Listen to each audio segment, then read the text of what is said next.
अच्छा, जो अभी तक हमने देखा है हाइपरलिंक्स का यूज़, ये एक बिल्कुल नॉर्मल सा यूजेज है, जो जिस वजह से मुझे हाइपरलिंक बड़ा अट्रैक्ट करता है और जो मैं इसका बड़ा अच्छा यूज़ मानता हूँ, वो ये है कि एक कंपनी है जो अपना डेटा बड़ा अरेंज रखना चाह रही है और आप उस कंपनी में हायर हो गए, ठीक है।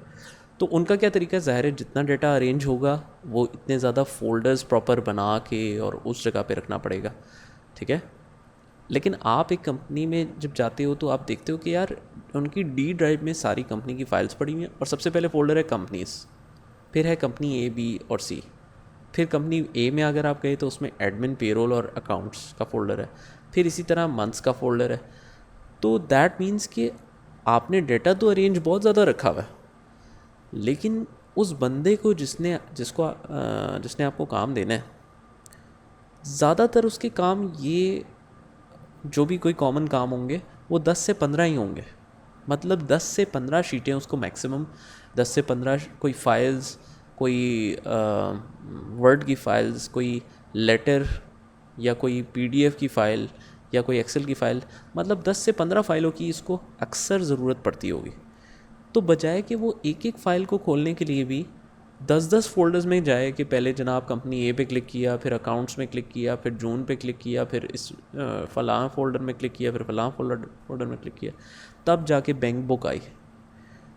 तो उसके बजाय आप क्या करो, सिंपल इस एक एक्सेल की फ़ाइल बनाएं और उसका नाम आप रख लें डेटा मैपिंग, ठीक है। रोज़ाना आके आपने वो डेटा मैपिंग खोलनी है। उसमें हुआ क्या होगा कि आपने सारे नाम ऐसे लिख लेने और ज़रा बोल्ड ऐसे लिख लेने और इसकी फॉर्मेटिंग वगैरह कर लें। उस डेटा मैपिंग को आपने आके जैसे ही क्लिक करना है तो उससे हाइपर लिंक खुलना चाहिए, डायरेक्टली बैंक बुक खुल जाएगी। मतलब अब मुझे पता है कि मेरे दिन में काम क्या है। सबसे पहला काम क्या है, बैंक बुक चेक करना, फिर क्या है सैलरीज चेक करना फॉर एग्जांपल, फिर चेक करना है ये, फिर ये चेक करना है, फिर ये चेक करना है। तो इस हिसाब से मैं चलता जाऊँगा और उसी सीक्वेंस में आप उसको नंबरिंग भी दे सकते हैं।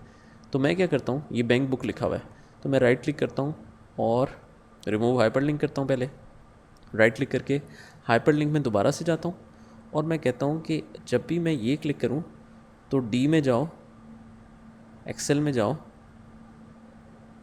और न्यू में जाओ,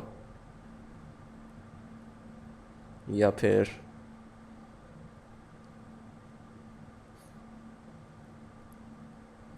आप कह सकते हैं जी,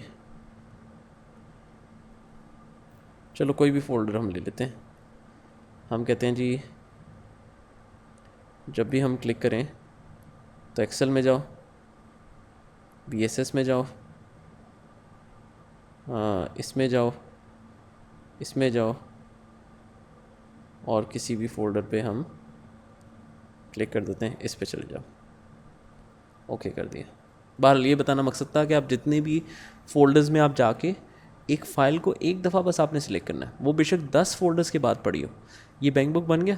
अब हमने फॉर्मेट सेम करना है तो ये नीचे वाला फॉर्मेट उठाया और कॉपी करके इसके ऊपर फॉर्मेट पेंटर कर दिया और उसके बाद उसको कंट्रोल एस दबा के आपने सेव कर लिया। उसके बाद जब भी मैं क्लिक करूँगा बैंक बुक खोलने के लिए तो मुझे सुबह आके सिर्फ यही क्लिक करना है, तो वो जहाँ से भी बैंक बुक होगी वो ओपन हो जाएगी। तो कितनी ज़बरदस्त चीज़ है कि आपका डेटा कितनी अच्छी तरीके से मैनेज रहता है।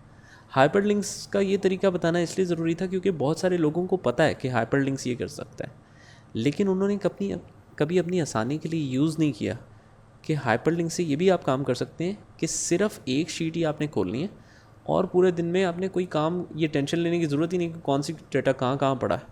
आपने सिर्फ एक सिंपल लिस्ट बनाई और जब भी आपने खोलनी हो ये क्लिक किया तो वो खुल गई, वो क्लिक किया तो दूसरी खुल गई और वहीं पर आप कंट्रोल एस दबाएंगे तो वो उसी लोकेशन पे सेव हो रही है। मतलब ये थोड़ी कि कोई लोकेशन उसकी चेंज हो रही है। तो बड़ी आसानी से आप ये सारा कुछ मैनेज कर सकते हैं, ठीक है। तो ये इसका एक अच्छा यूज़ है। आप चाहें तो ये डेटा मैपिंग का फॉर्मेट यूज़ कर सकते हैं। तो ये भी इसका एक यूजेज है। इसमें खैर ऐसे करके तो कुछ नहीं देखना, लेकिन आप प्रैक्टिस कर लें, देख लें कि किस किस तरीके से आप इसको यूज़ कर सकते हैं, ठीक है। तो ये मॉड्यूल 1 हमारा ख़त्म हो चुका है। अब हम मॉड्यूल 2 से स्टार्ट करेंगे इंशाल्लाह नेक्स्ट वीडियो में। तो यहाँ तक आप एक दफ़ा दोबारा से रिवाइज़ कर लें, रिव्यू कर लें और फिर हम आगे चलते हैं।